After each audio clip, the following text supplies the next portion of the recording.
this. So with me is the product team. This is Akhilesh.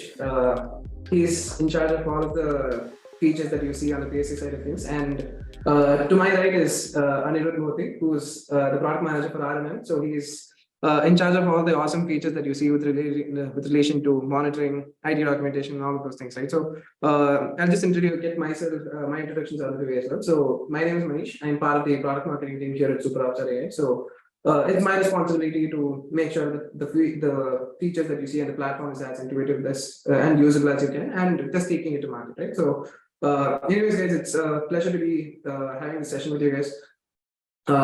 So let me just take you through the agenda of this session today, and we'll just let the PM do the magic from there, right? So today we'll just be looking at a brief introduction into who SuperOps is as a platform, and just giving like a bit of a high level introduction to people who are just new to the platform and are just hearing about us for the first time, right? So I'm just going to take you guys through who we are as a platform, what we want to bring to the table, and to the MSP industry as a whole, right? So just a second. So one thing that we wanted to do at the start of this company, right? So what we realized is that the MSP industry in itself was just dying for change. We saw a lot of MSPs just frustrated with the systems that they were using and how slow they were, how much difficulty there was in just getting by with their everyday operations, right? So what we wanted to do was basically change that and bring the MSP landscape as a whole just to the norm where software has already been, where existing tools are still a decade or two behind, right? So that's why we wanted to bring this unified vision of having a PSA and RMM together, and that's what we tried to do with SuperOps, right? So SuperOps is an automation first PSA RMM platform for the modern MSP, which is a very famous tagline, and we want to bring the goodness of having your operational side of things where you're monitoring assets constantly, you're collecting data in real time, and we're complementing that information with all of the business side of context that you're bringing to the table with daily interactions with customers and all of that. So we realize that there is a lot of value in bringing that unified value together, and that's what we've achieved with SuperOps here. So what we wanted to bring as an experience to our customers is the single pane of glass experience, where the MSP and the technician at the end of the day should just be able to execute their everyday operations with zero hassle with a single platform, and should not have to go through the pain of switching through tabs and switching through windows just to get just to clear out a simple troubleshooting issue or close a simple ticket, right? So what we do is we package the goodness of a PSA and RMM, a project management, and an IT documentation into like a neatly contextual, beautifully designed package, so that you never feel the pain of having to use software to just get your work done. So that is the pain we want to eliminate, and we have a lot of great things in store for the future in terms of improving your billing experiences, your network management experiences, and all of that. But that again is going to be a little bit later into the session. But right now, what we're going to cover is what we built over the last quarter so far, is because our engineers have put in some great efforts into building features that have really worked wonders for a bunch of our existing customers, and we want to make sure that that value has been translated to all of our users and prospects. So I'm going to let Akhilesh take the lead on this one, because what's coming up is our PSA upgrade so far. So I'm going to let Akhilesh take the stage from here. Perfect. Thank you, Manish, and hello. Also, thank you so much for joining and taking your time today and seeing what's new with SuperOps. And we have a lot of exciting things that's on the corner that we have already launched. I'm not sure how many are already exploded, how many is yet to explode it. So a couple of things from a PSA side that we have recently launched to make sure that the experience of using the PSA in itself is improved is one is batch invoice generation. I'll show the details of how you can go ahead and create flexible invoices in different batches according to your client needs, because you might have multiple clients with different needs, how you can go about and do that. And then making sure that the data that you're reporting on for your service desk is on point by making sure you're collecting all these data, that is mandatory ticket fields. And also we have improved our security, etc. So if you're using your own mail servers, how we can directly link it and make sure that the emails are going through your own servers, following your own firewalls, and all of that is what we are going to explore today. So quickly showing into what's there and how we go about that in how to go about it in the product. So as you can see, of course, one of the things is in the product, you would have been using SuperOps.ai, you would see that you have been generating invoices, and most of the time these invoices are generated on a fixed schedule, where we had, let's say, an invoice setting where you could go ahead and say, hey, every month on a particular day schedule, or let's say generate these invoices, and based on what was there in the billing queue, we automatically generated the invoice for a lot of folks out there. But what we realized is there are a lot of different ways how an MSP invoices. It's just not about having one schedule. The goal, or maybe one of the best ways to do it, is have one invoice and have a concise way of sending it to a client. But we also realize that there are a lot of need from a client standpoint on sending maybe subscriptions separately. Or as an MSP, you are too swamped to actually review a workload itself. Sometimes you might take some time until you can go ahead and send these invoices, etc. So to accommodate for all this, what we have now done is you can even not choose to not have a schedule, and then from the billing queue itself, based on what is approved, you can even filter based on, let's say, a date range. You could choose to do that, or let's say filter based on a particular client, or even a particular, let's say, service type, like a service item, like for example, a subscription or Office 365 or some hardware and stuff like that, right? So you can go ahead and filter based on them, and all I have to do is do a bulk select, and you can even select records across the pages. If you are feeling like you have reviewed everything and it's all ready for invoicing, you can choose to do that, and all you have to do is just hit generate invoice. We'll immediately generate all the invoices on the go. So now you have the flexibility to not only generate invoice anytime you want, you can generate it in bulk, and also according to the schedules your clients want at the time. So this is, I would say, a V1. This is where we are starting with, saying that wherever as an MSP you feel that one schedule is not going to fit for you to generate invoices, you might want to generate a batch of invoices according to client's convenience, your convenience, etc. Now you have a way to do that. But however, we want to automate this as well. So towards sometime Q3, you will see an automation module where you can clearly tell how we can automate this different generation of invoices too, and not just about having one schedule, right?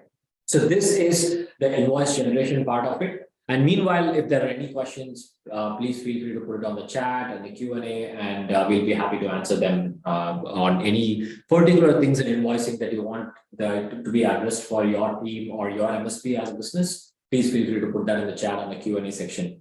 So meanwhile, the other thing that we have launched from, let's say, a flexibility standpoint is initially we had, of course, mailboxes, and you had a forwarding address. So whenever you wanted to convert an email into a ticket in SuperOps, what you'll be doing is, of course, forwarding the email to SuperOps, and we will create a ticket. But moving on, all the conversation is powered by the SuperOps mail server, etc. But now, one thing is you'll be able to add multiple mailboxes. Here, you have an ability to say, do you want to use SuperOps mail server, or you want to use your own mail server? And if you already have, let's say, your mail server is based out of Microsoft, don't worry, we are not going to bug you by asking so many details like IMAP, SMTP, server name, should we use SSL, all of that. This is if you're not using Microsoft, but if you are Microsoft from using Microsoft mail servers, you can directly sign in with OAuth and directly link your email with SuperOps.ai within a couple of steps itself. But the best part is you can create as many mailboxes as you want. So I can give it a name saying like, let's say support, partner mailbox, etc. All these mails that are coming in, and you can directly link it to your servers. And we can also have advanced settings where you can say, let's say you're white labeling your client experience and you have different mailboxes for different clients. We can also create multiple mailboxes and automatically say, whenever somebody mails to this mailbox associated to this particular client, right? So this is one way of doing it. Or let's say you have a dedicated mailbox for, let's say, only network issues, which only the network group takes care of it. So you can always say, whenever an email comes into as a ticket through this mailbox, automatically associate to, let's say, this particular group, etc. Right? So these are all the ways that you can choose to use our additional mailboxes and directly use our servers in itself to make sure that you can do two things. One is you will be able to completely white label the experience for your clients with multiple mailboxes. And also you can directly use your own server so that it meets all your security standards and whatever you have in place in your own mail servers. So that is one thing that I wanted to share with you as an update. On top of that, of course, we have a big section on reporting today because we have done a lot in the past couple of months to make sure that our reporting is on point and MSPs are able to drive data, let's say, drive data-driven decisions. But however, to make that happen, for example, in a ticket, you have to make sure data capturing is working right.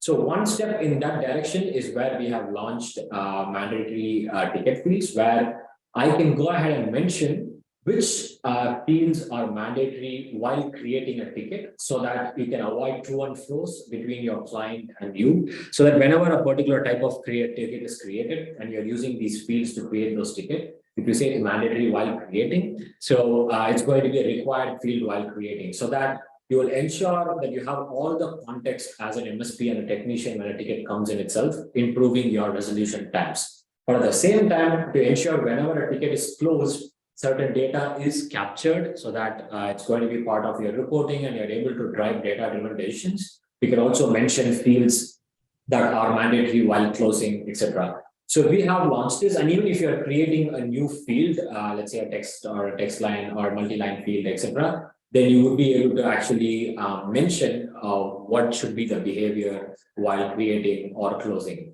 And once you create these fields, you could choose to use it in your various ticket forms as well. So you can even create, let's say, a new ticket form and start using these fields. So since I have marked this as mandatory on creation, it's automatically showing, let's say, a mandatory page. So any field that's used in this form, which is mandatory for creation, you will have this, and anybody trying to create a ticket using this form will be asked to fill this information for sure. Right, so you can create your own ticket form based on this, and even feel free to mention what is mandatory, what is not, all of that right here in SuperOps. So this is going to help you with the resolution time and also making great data-driven decisions. So that's a couple of updates from the PSA side. But however, yes, we have a lot more to show you in terms of how all this is going to boil down into ticketing, etc.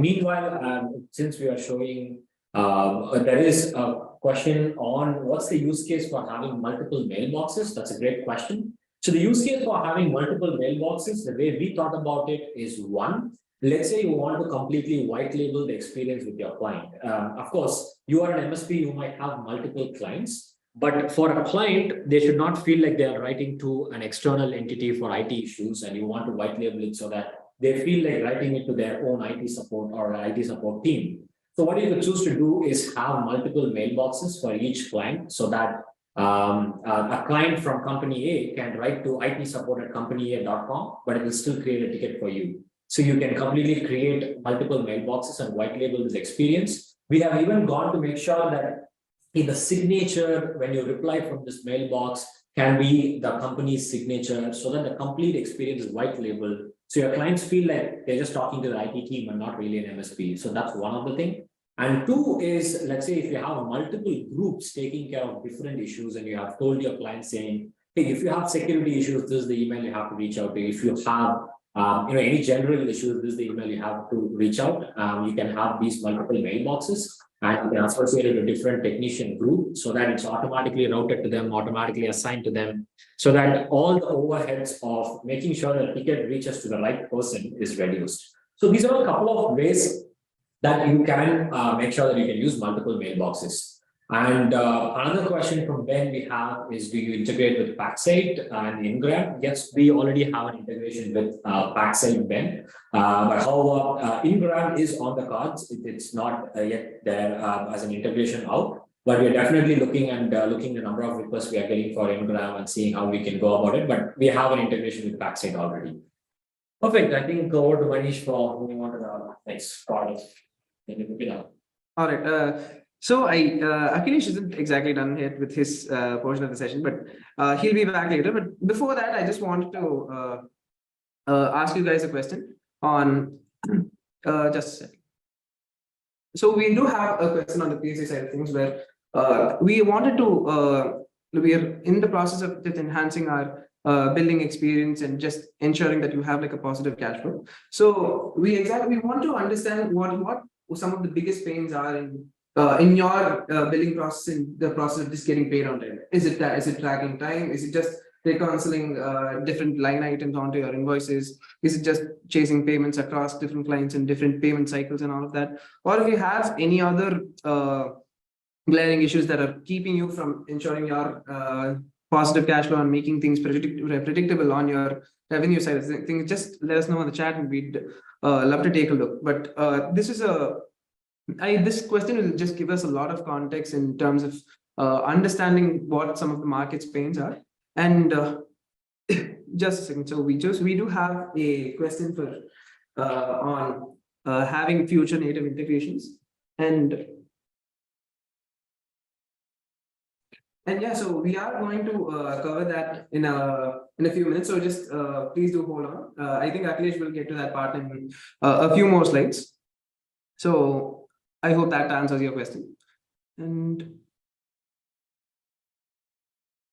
all right, so I think we do have the majority on chasing payments, which seems to be like a trend that we've also observed across a bunch of other customer interactions as well. So all right, so I think we do have a couple more questions on the. Yes, sure. No problem. We do send a copy of the webinar to everybody who's attended the session anyway, or registered for the session. So you will be getting a copy of the webinar. All right, so from here, I'm just going to move the session on to Anirudh, who's going to be explaining everything that's been added to the RMM in the last few months. So the stage is yours. Thanks, Manish, and thanks, Aki, for kicking off the webinar. It was a great session on the PSA side of things, and we've been busy on the RMM side as well over the last quarter, right? And we've looked at a few outcomes that are very critical to MSPs that we cater to. We've had continuous conversations with all the MSPs on where we could add more depth and add more value to your engagements with your customers. And something that stood out top was the patch management, the Windows OS patch management, right? A lot of UIs have majority of the Windows assets in your demographics to manage, and the patching is still a headache when it comes to how evolved the RMMs are, right? Few outcomes that you're looking at, again, first, keeping all your assets patch compliant all the time, and second, ensuring that the requester experience, the end user experience, is not that disrupted or not disrupted at all while you take care of all the patching needs of an asset. Like, for example, you're rebooting and the number of prompts you have, is it work is getting lost for a requester while the reboot is happening. So all of these are considerations that we as a tool provider need to keep in mind, and we need to enable through features for you folks to carry out. And one of the first ones that, so one of the first things that we came up with was the patch duration, right? So as part of the overall policy management piece, while you are looking at how to set up policies, a few of you who might be already using the patch management piece would be familiar with it. This is the overall policy page where we have all the policy settings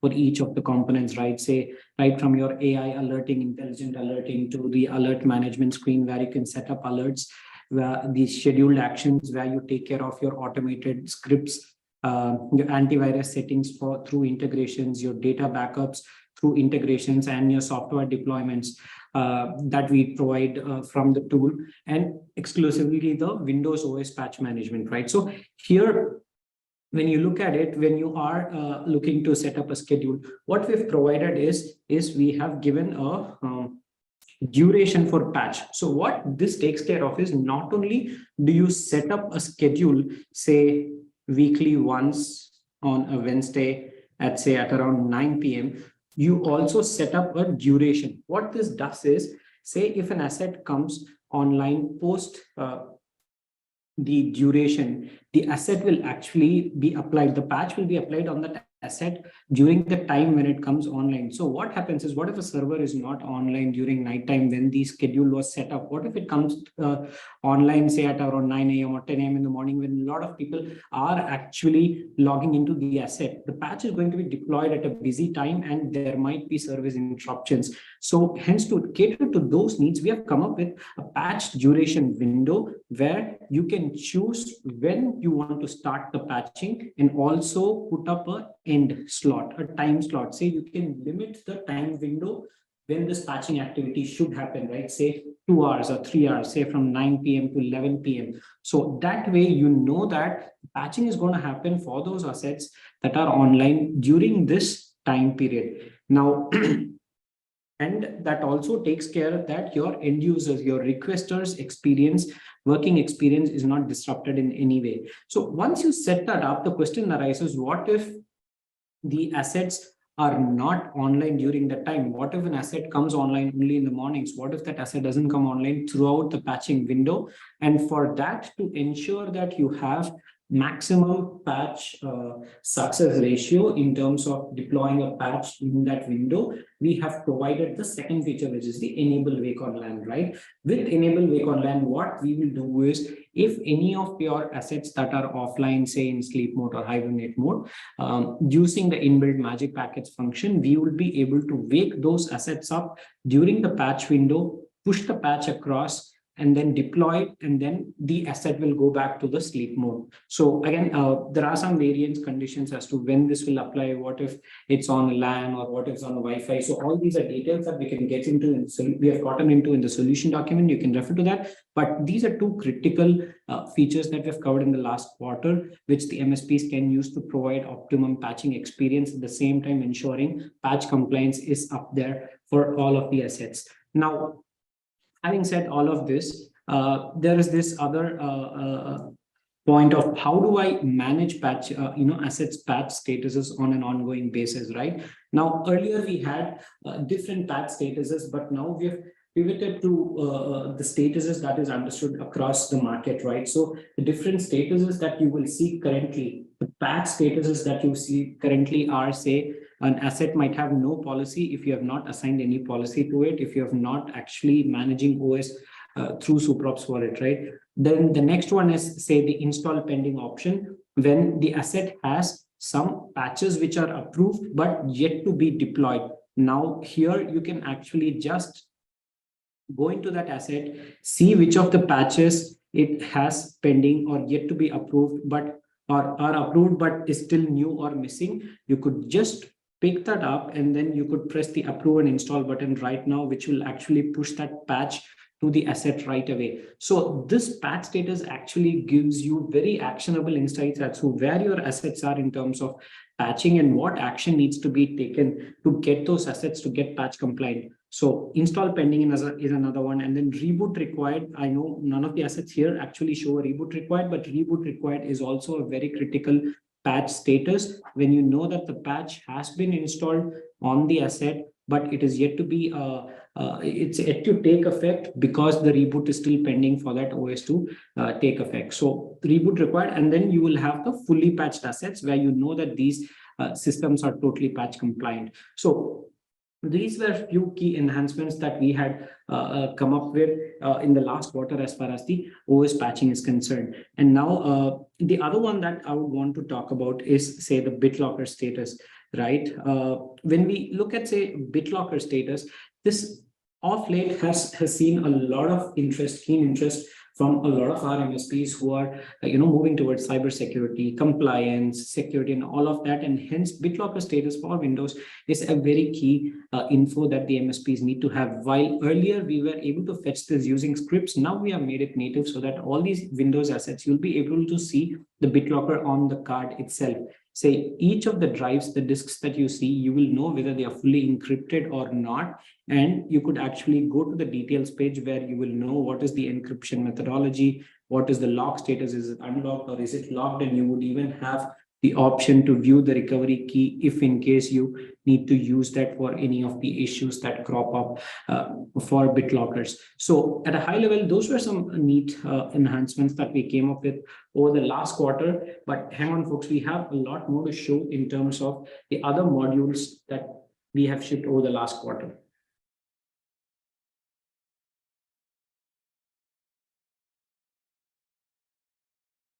All right, folks. So we just got done with the PSA and RMM side of things, but then again, there have also been some really good upgrades across the platform in terms of reporting and all of that. But before we get to that, we'll just get to the Q&A and answer some of these questions before we move on. So I think the first question is for Akhilesh, where the attendees asked whether the runbook is capable of provisioning licenses with backside. So great. So with respect to provisioning licenses packet, I'm not sure what you mean by runbook, because we do have a picture of runbooks which is tied to ticketing automations. But in terms of is the question based on if you associate a runbook, we can automatically provision license in backside. Basically, let's say somebody is asking for a new software license and you would want to do that. If that is the case, then actually that's a great suggestion that we can definitely take back. But at the moment, the backside integration that we have is provisioning, everything still happens in backside. What we have solved for is billing. So where whenever you provision some license, it will auto sync with that particular client's contract so that the next, and also we do proration or everything automatically so that we get paid for all the changes without manually reconciling them from a billing standpoint, right? So that is part of the runbook. And I think the next question is for Annie on BitLocker one.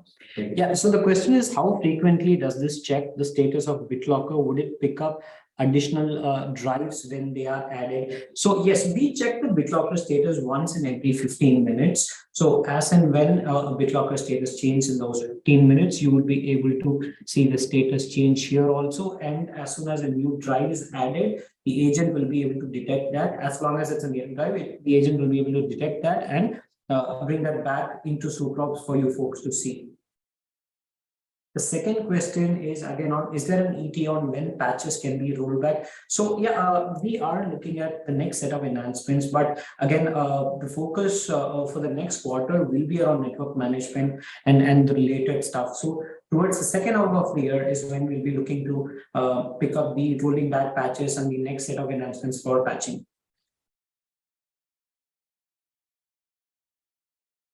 Got it. All right, so I think we've pretty much cleared up the Q&A section for now. So we just wanted to talk about the upgrades that are happening like around the PSA and RMM, right? And in terms of the reporting module, in terms of how well the platform is connected to all of the other tools that you use in your software ecosystem, right? So we're just going to get started off with the reporting module, where I'll let Akhilesh talk about the features he's built, which is the default dashboards and the raw data builder.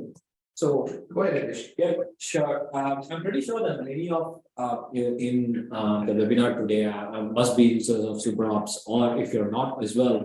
I just wanted to give a context on what we have done with reporting. Of course, we have been building this platform for a while, and reporting, we had the platform as such, but in all honesty, we realized that a lot of MSPs were still struggling to get the data out and make data-driven decisions on a daily basis on what they are doing on a unified solution like a PSA and RMM. Because one of the values that you can derive from a unified solution is you have all the data in one single space, but how to drive reports from that is what we wanted to really double down on, which we worked for the last 2 to 3 months. And that's why you would have seen a lot of updates, but if you haven't, and of course, I'm going to show you what we have launched and what is coming up in reporting and all of that.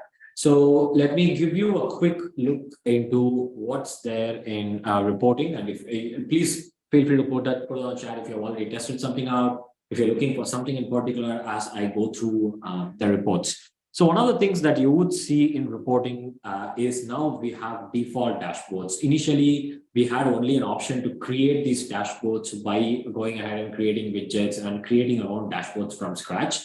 But however, most of the time we realize that what are all the important metrics that is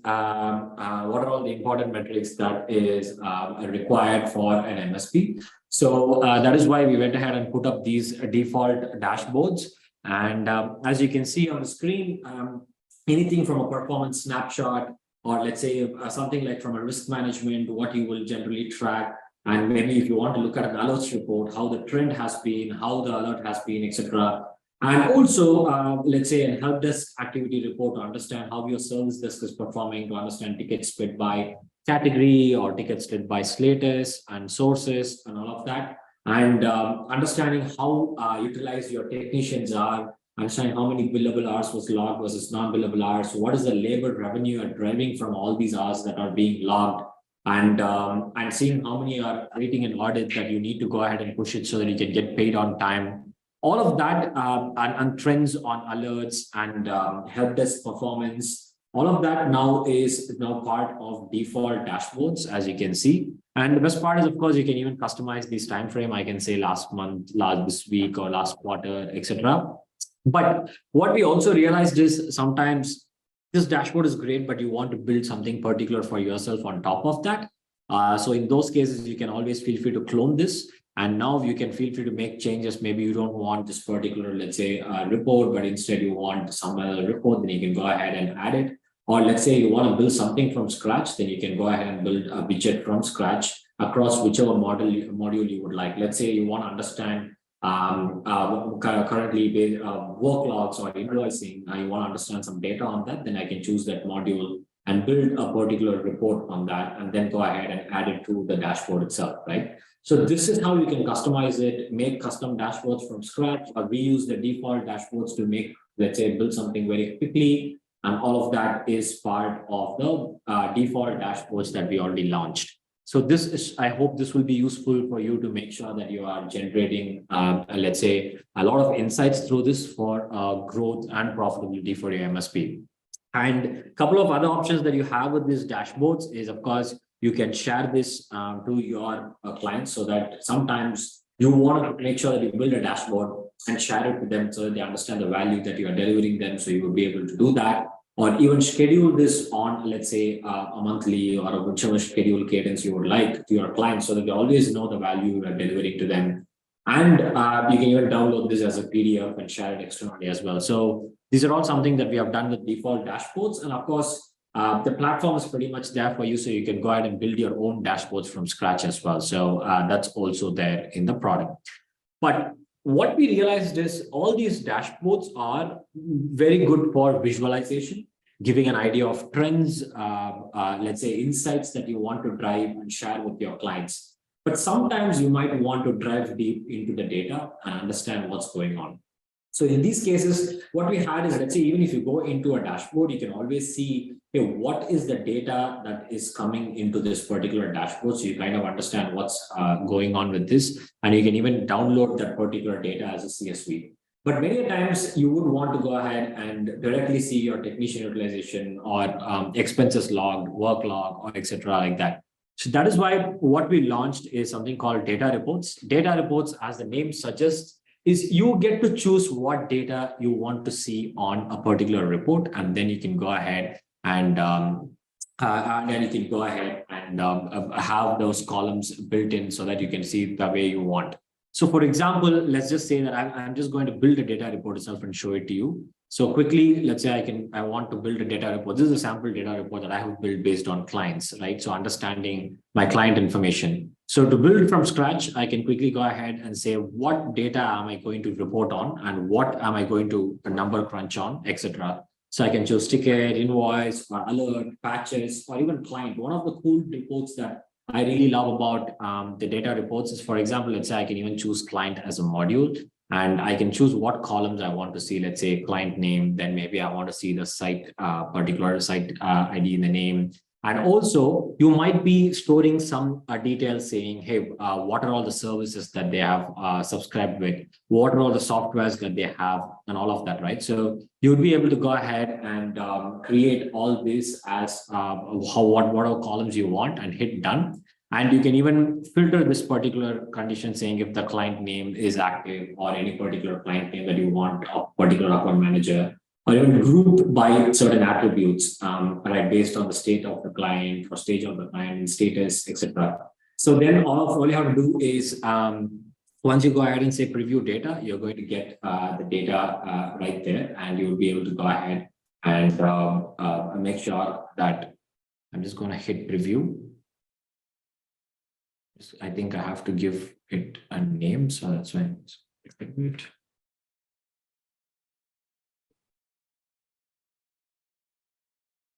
Yep. So looks like this is one of the demo environments that our engineers are still playing with, and that is why I'm still trying to preview the data. But how about you got the drill on how you can go ahead and create data reports. Basically, you can choose a particular entity, then you can choose what columns you want to see in that particular entity, and then understand, let's say, you want to understand the response time of particular ticket, etc.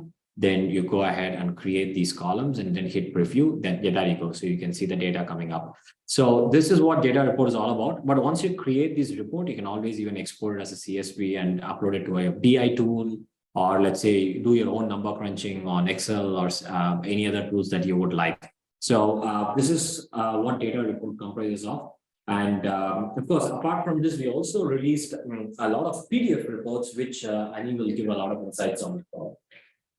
Great, Aki. And reporting as a module has been a key focus area for us over the last quarter, and you see the amount of outcomes that we have shipped for you folks in the reporting module. And one key aspect, a new section that you will see within the default reporting module is the PDF reports, right? So within PDF reports, again, we understand there are two use cases that we look for, two outcomes that you look for. One is from a compliance perspective, say something like a software inventory, right? You might want to submit the software inventory of the clients that you manage their assets on, say, a monthly basis. At the end of each month, you might need to upload it to some place where an audit is going to take place, or you might need to share that as a report to your client admins on a monthly basis. So what we have done is we've come up with these default PDF reports, 3 of them in the first cut. First is the patch summary report, where you will be able to say create a patch summary, a patch status summary of all the assets that you have, say for a particular client, or you can even drill down to a site level if you want, but if you want to keep it at a client level, you could do that. So once you've done that, you will be able to get that as a mail and say, for example, this is a sample PDF report of a patch summary, right? So I have 4 assets here. I'm going to see what is the patch status of each of these assets. Are they fully patched, or do they have any policy attached to it? If not, so I have a very neat PDF report that I can actually share with my clients, submit at any given place. Similarly, if you want to drill down into the patch details report, I can also do that again. This actually gives you a breakup of all the assets that you have and the different patches that you might need to be cognizant of in these assets. So I'm just trying to pull up a PDF report that has a lot of content here.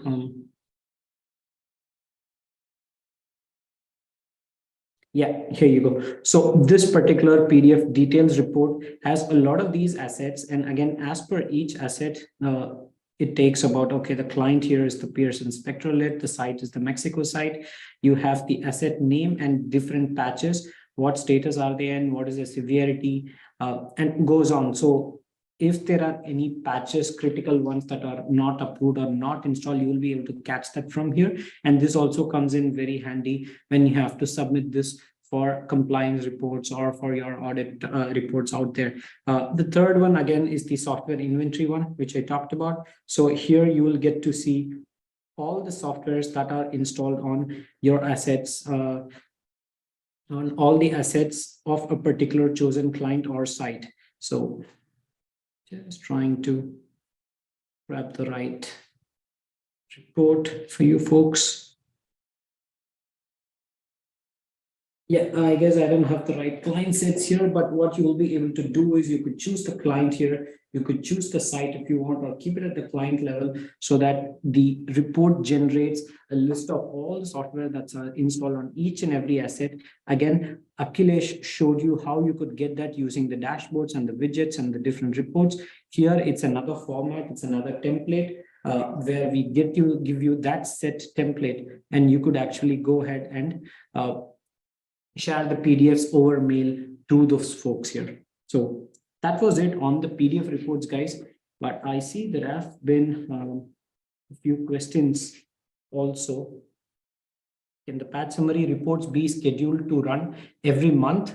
Right now, the patch summary reports, we are working on scheduling it. So you should have it in a few days' time, probably by the end of this month or the first week of June. You would be able to schedule these reports, the PDF reports, to run every month on a set date and a time, and you'll be able to get that as email. You can even share it with the clients using an email template that you saw which Akhilesh had shown. So you could come up with a body and you could send it to the right participants as you want.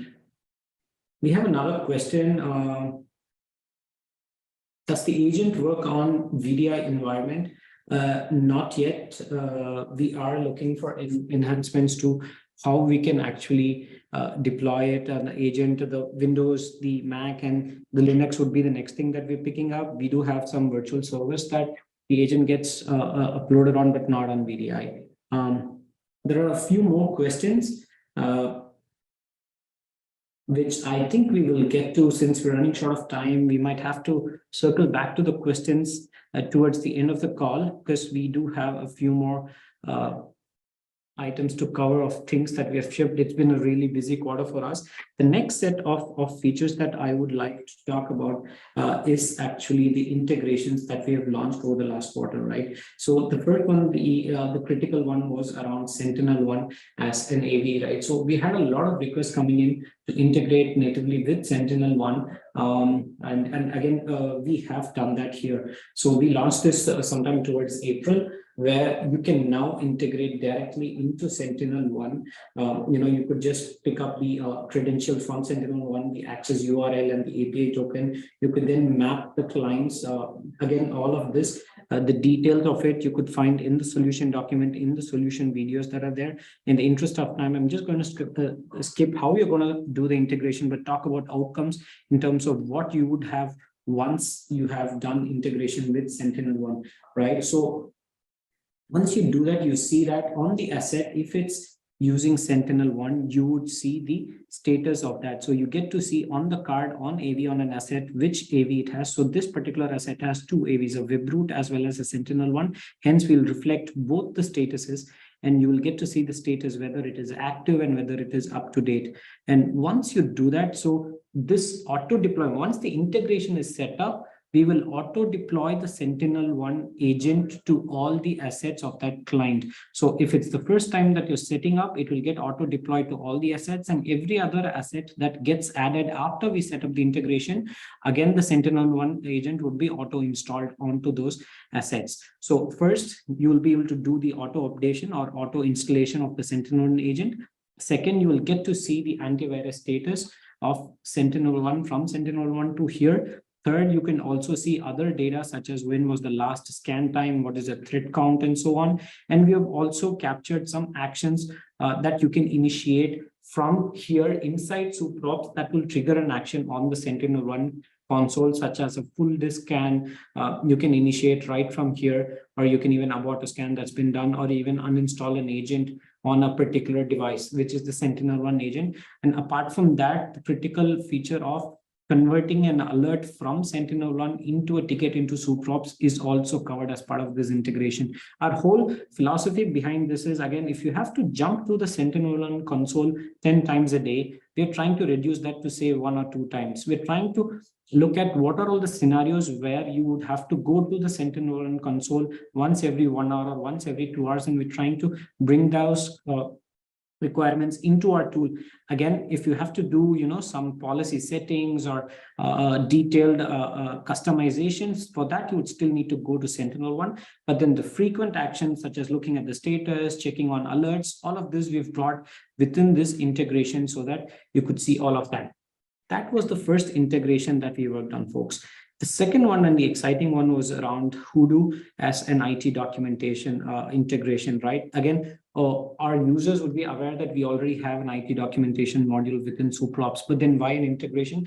Because we have heard from our users that though they are pretty extensive users of our own IT doc module, they would still like to have an IT doc backup, like say a Hoodoo or an IT glue, and hence the request came in for the Hoodoo integration. So what we have done is, again, I'm showing you the screen, how you can set up this integration. You can connect to it, you can map clients, and then you can map the sites, the requesters, and the asset classes. What we do is from the PSA and the RMM, your client, site, requester, and the asset data, all of that actually gets integrated back into Hoodoo. So this is just a Hoodoo instance, a sample Hoodoo instance that we have set up, right? So all the clients that you see on that demo instance of SuperOps, you would see those clients are here, and you can actually dive into any one of them to see all the assets that you might want to have. So from companies, I can go to any client. You would see that the devices are here, the assets are here, the requesters are here, and the sites are here. So as of now, these are the 4 fields that we have integrated back into Hoodoo. The PSA and the RMM is the source of truth, and the IT doc Hoodoo here acts as the backup of all of this data, so that from a compliance and a risk diversification perspective, you guys are covered if you want to push all this data out into an IT doc.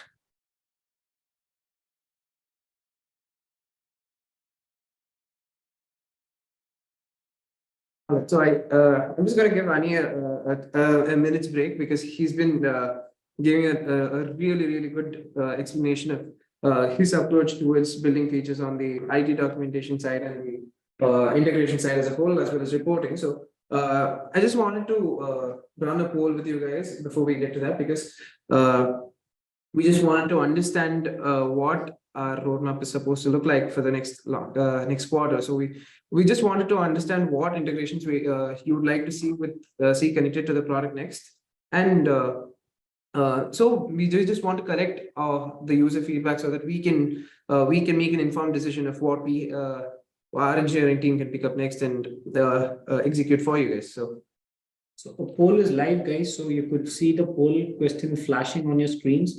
Request you to upvote for the next integration that you would like to see here. Yeah, I see the votes coming in. Meanwhile, while we give it half a minute, we could maybe answer a few questions here. Yeah, so one of the attendees have raised that the PDF reports are not reflecting in their system. It's already been rolled out, so it's an anonymous question. So please reach out to the support team or through the chat, and we'll be able to help you. It's been rolled out, and we already see a lot of usage of these reports from our customers and users. Could we replace the SuperOps logo in the reports footer with our own? As of now, we have not made it customizable, but then if we see requests for this, that is something that we can surely look into. Kaspersky integration, is it planned? Again, depends on the votes and the and the amount of demand we have for such an integration. We feel that as of now, we already have 3 antivirus integration, and we are set for another 2 to 3 over the next couple of quarters. Kaspersky right now is not on the radar, but then you could surely drop in a note on our product roadmap, the public product roadmap, for us to have a look into. Sophos, I see a few questions for Sophos and a few other asks. Yes, cybersecurity is going to be a key focus area for us over the next 1 year. So we're looking at ThreatLocker, Sophos, and Signet, and a lot of other players within the cybersec space to build partnership with, so that we act as that single pane of glass from where MSPs can operate out of for the rest of the whole ecosystem tech stack. And yeah, I think we've given the poll enough time. We see a lot of response and also demand for all of these integrations.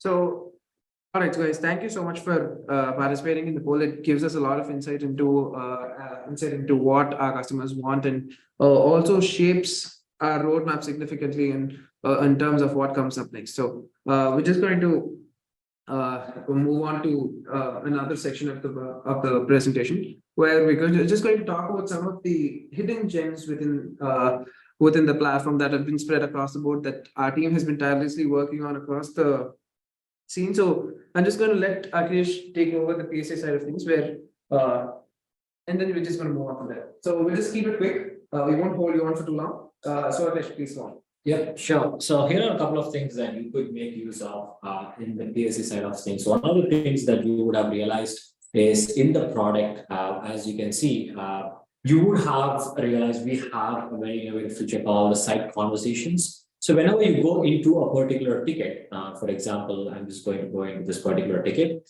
I can go ahead and look at all the updates, or have a conversation with the client or the customer right here, so that I can go ahead and have this conversation. Or I can internally collaborate with my technician saying that, let's say at Manish or at Dani, what are you up to, and how can we fix this, etc. So this is the internal collaboration part of things. And let's say whenever you need somebody from the external team pitching in, so whenever someone, let's say a subject matter expert, a vendor who's not part of your organization, I'm not sure if you've already been using, if not, definitely use it. We have something called the site conversations, where you can go ahead and create a separate thread to somebody that's external to your organization and have a to and fro conversation, but that is associated with a ticket. But this is not new, because we have a lot of people using site conversations. But the same framework of communication, having external conversations with site conversations, notes for internal communication, and conversations with your client, does trickle across everywhere. So be it tickets or projects, or for example, even your quotes. Let's say you are building a quote and you want to quickly send that to a customer, and you're having a to and fro conversation on that with your customer. Of course, this particular button will show you the conversation that you are having with your customer. We can also have internal discussion about the quote with your fellow technicians, or you can check with the vendor about some pricing, etc., right next to a quote itself. So that's one quick hidden gem. So you should definitely try to use the same framework of communication everywhere. Any kind of communication, it will be associated with that work where the work is happening itself. Be it a code or an invoice, it's going to be pretty much the same experience everywhere. So the goal is 6 months down the line, you see something happening, you want to understand what went through as internal conversation, external conversations, or with the client, you will have it right there. So that is the part of the site conversations thing that I wanted to tell. But apart from that, we spoke a lot about reporting. And one of the cool things that we launched this week, if you hadn't tested out, is we always had a home screen. But if you see, I have some widgets right here, which wouldn't be there in your home screen right now, is because we recently launched where in the widgets, you can even add reporting widgets, right? So you can create any widget that you want, and you can go ahead and add it to your home screen also. For example, let's say you want to keep track of the ticket load trend, then you created a widget and you're using it in reporting, but you want to see it on a daily basis, just go ahead and add it to the home screen, and there you go. You got that on the home screen. So you can define and design the home screen so that you decide what you want to keep a watch of, so that you always know what's happening on the ground.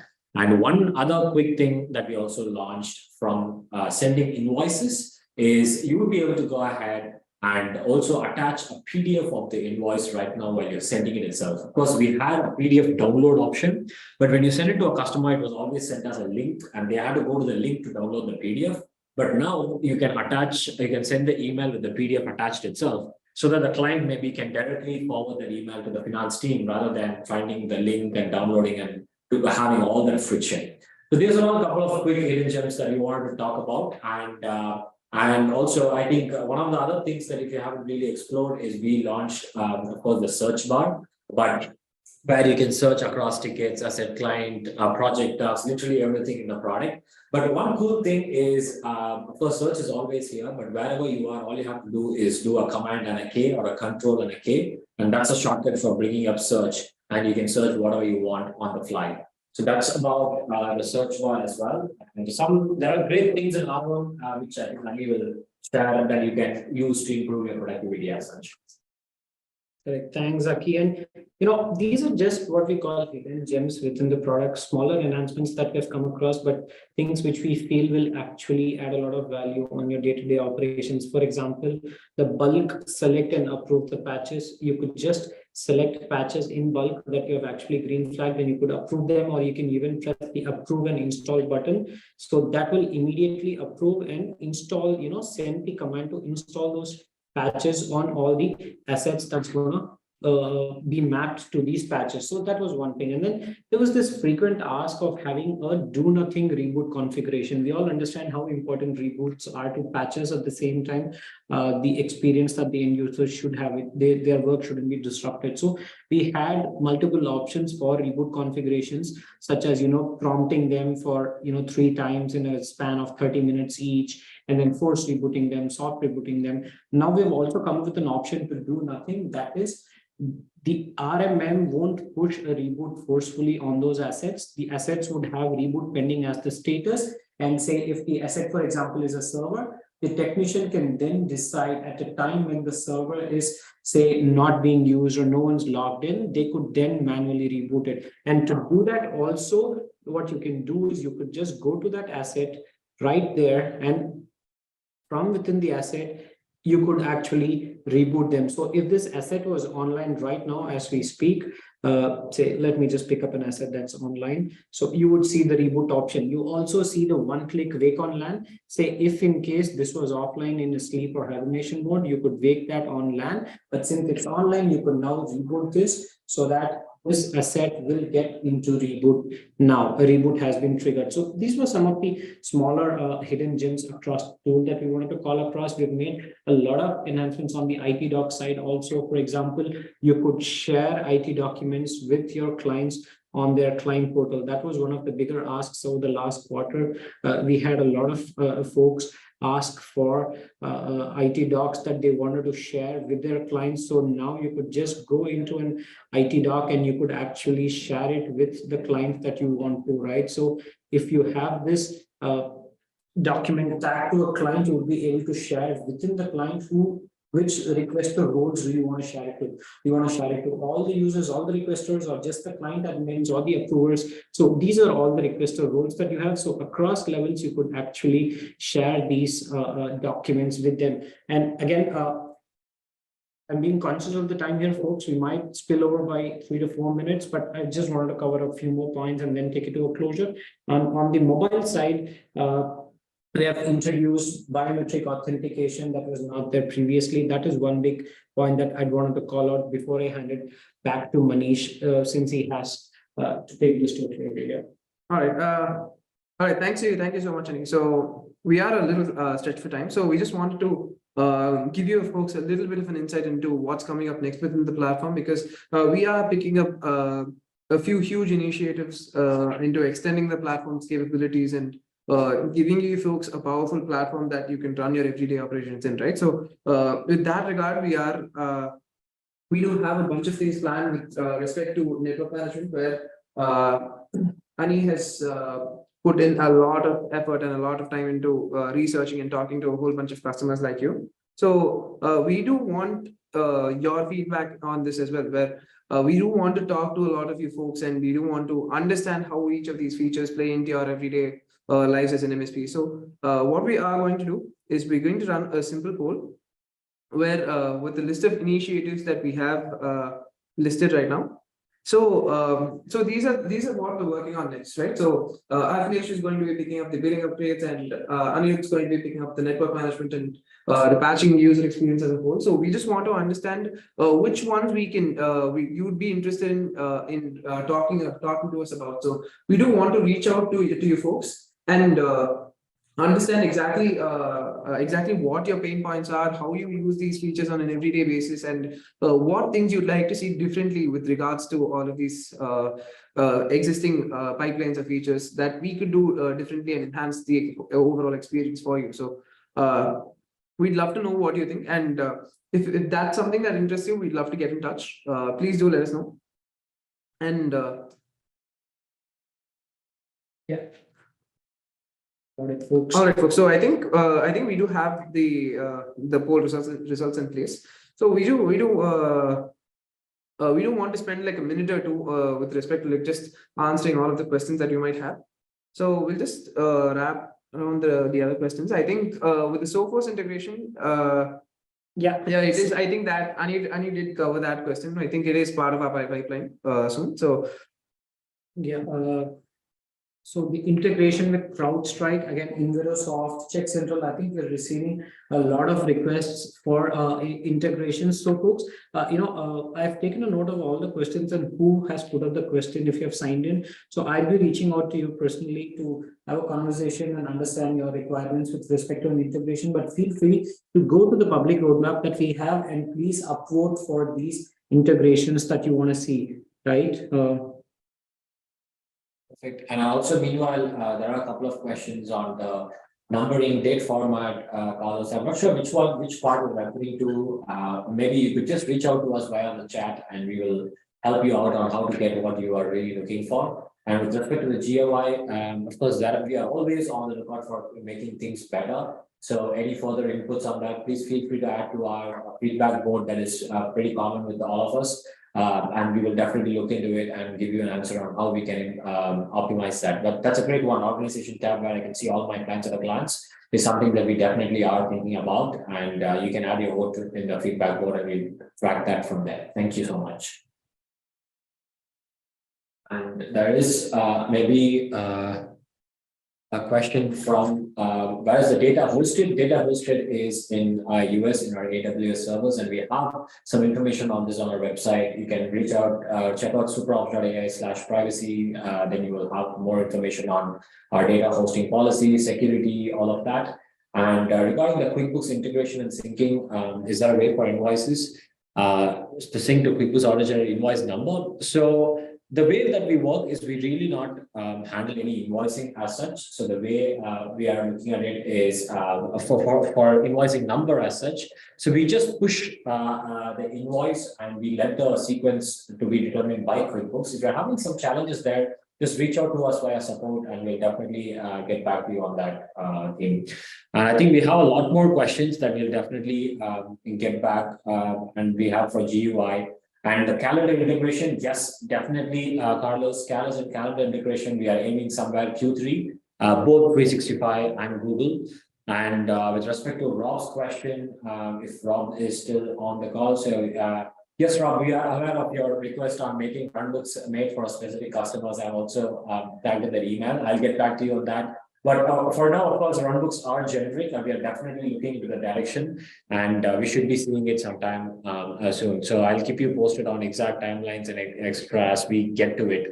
But are we going to improve that and are we looking into the direction? Yes, 100% yes. We're seeing a lot more questions trickle in, but given the interest of time and everyone who's joined the call, we have a dump of all the questions and who's been asking the questions. So between me, Akhilesh and Manish, we'll ensure that the questions that we have not been able to answer in the session here, we will reach out to you one-on-one to give you an answer, folks. So rest assured, you will get the recording as well as your question answered. All right, folks. First of all, thank you so much for staying with us over the last hour. I think it's been well over an hour.